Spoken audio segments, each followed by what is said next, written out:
Hello guys, my name is Anna and I'm from Ukraine, and I have decided I will vlog daily since the start of this awful war with Russia. I did not plan it will take me a year, but also I could not imagine a great community that my channel has today. I'm really grateful for your attention to my country, and if you're new to the channel, please subscribe because the world needs to know more about Ukraine.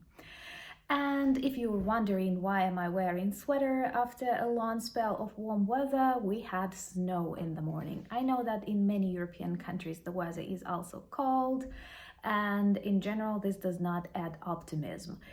Plus, we had air raid alarms at night and drones were flying above Kyiv and other regions of Ukraine. Also, I heard funeral in the central cathedral. So in general, I feel I have this great question. Why is this all going on? Why Putin is still a president?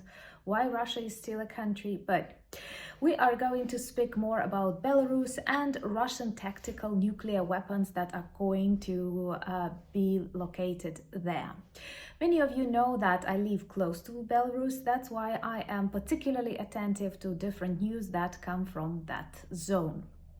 I am really sorry for the people of Belarus who have to live with self-proclaimed president, and for the fact that they did not manage to finish in 2020 the protection of their rights when they actually were fighting for the legal elections and legal result, and any other candidate, be it Tikhanovskaya or someone else, but a legal choice, honest choice for the people of Belarus. But they still have Lukashenko, and Lukashenko is totally dependent on Putin, and actually he gave that Belarus to lend-lease of Russia, if it's possible to say. The territory of the country, the resources of the country can be freely used by Russian orgs to target us.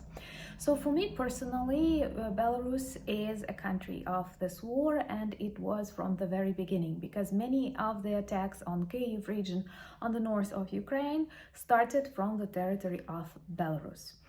So now another stage in Belarus-Russian relations, and there was an announcement that Belarus accepted the location of Russian tactical nuclear weapons on their territory.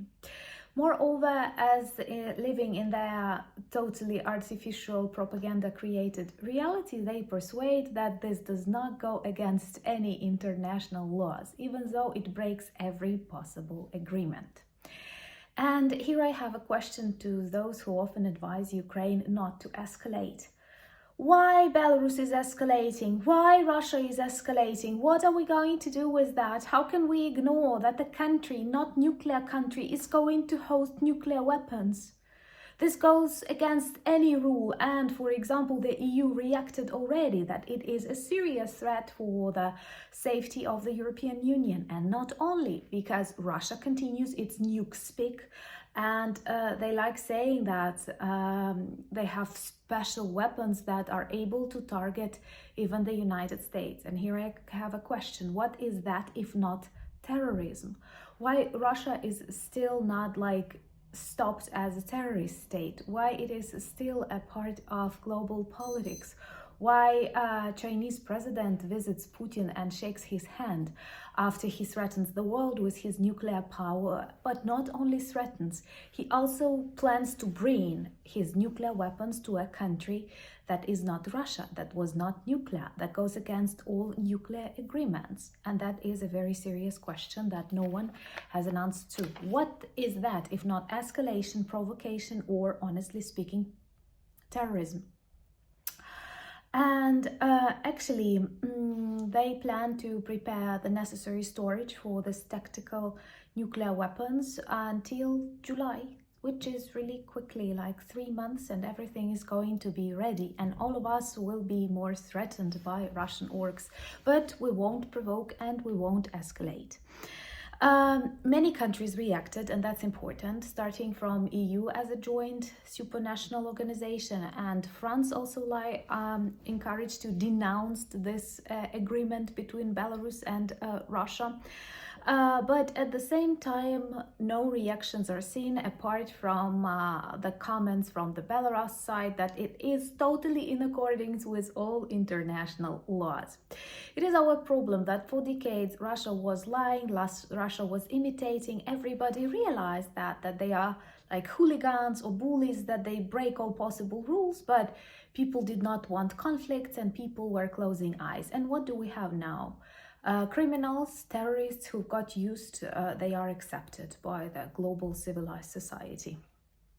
And honestly, I believe we have all the options and we have all the rights to address then Budapest Memorandum, which guaranteed Ukraine, after giving up its nuclear potential, which was a serious mistake, that after we have given up that nuclear weapons, we are guaranteed protections from our allies. And I personally treat Belarus nuclear weapons in Belarus as a threat to my country, to my region. So should I invite other countries who were signing Budapest Memorandum to put nuclear tactic weapons on the territory of my region, for example, targeting them in direction of Belarus and giving the very same explanation as Russians and Belarusians do, saying it is just for the protection of peace. It is not to attack the countries, but to guarantee freedom and democracy in Ukraine and to protect the borders of the European Union.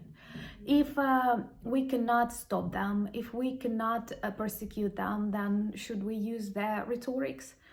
Of course, in my personal understanding of this world, we should be direct and open, and Russia should be punished, Belarus should be punished, and serious measures should be applied for breaking all nuclear weapons agreements and creating dangerous precedents.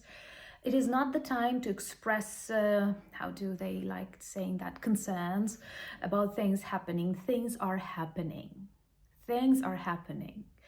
And Russia shows total disrespect. Belarus is annexed by Russia. Scenario they planned for Ukraine failed. And by the way, this is why it is so important to support democratic movements in post-Soviet countries like Belarus. If we had supported them in 2020 and the world together with us, and they stopped Lukashenko from keeping power illegally for 28, 29 years, come on, like, we would have a normal country. We wouldn't have that many dangers on the borders with Belarus. The front line would be shorter, will be further from the EU borders and so on. But we decided not to escalate, not to provoke Russia, playing Russian games according to the Russian rules. And that is a huge mistake, and I'm very sorry that many politicians choose to repeat this mistake more and more. So now what do we have? Russia that breaks all international laws on security, and you know that these rules on nuclear weapons are very strict. And many things that the world does not want to do to Russia is because they are afraid of escalation and nuclear weapons. And Russia escalates. Even if you don't do anything, it escalates. So the only way to stop terrorist threats, to stop danger, the only way to avoid nuclear war is actually to stop Putin and Russia and to change their society completely and to start thinking, how can we do that right now? And of course, to name things the way they are. Right now, Russia puts its nuclear weapons in a country that is not allowed to keep them, and we cannot predict the outcomes of that. That's why we have to react now, not in July, not after the first country is targeted or something else happens. This is a terrorist global threat, and we must react correspondingly. Let me know what you think about that, and maybe there are some questions that I can answer in future videos, so please write them in comments. I read all of the comments very carefully. Thank you so much for your support. Thank you for the support of my projects. I'm very grateful to people who buy me coffees, who become my patrons, as you help to develop the channel, grow the audience, and most importantly, inform you about some things like Russian crimes or Soviet myths debunked that I consider extremely important. And thank you for your support of my country, Ukraine. Slava Ukraini!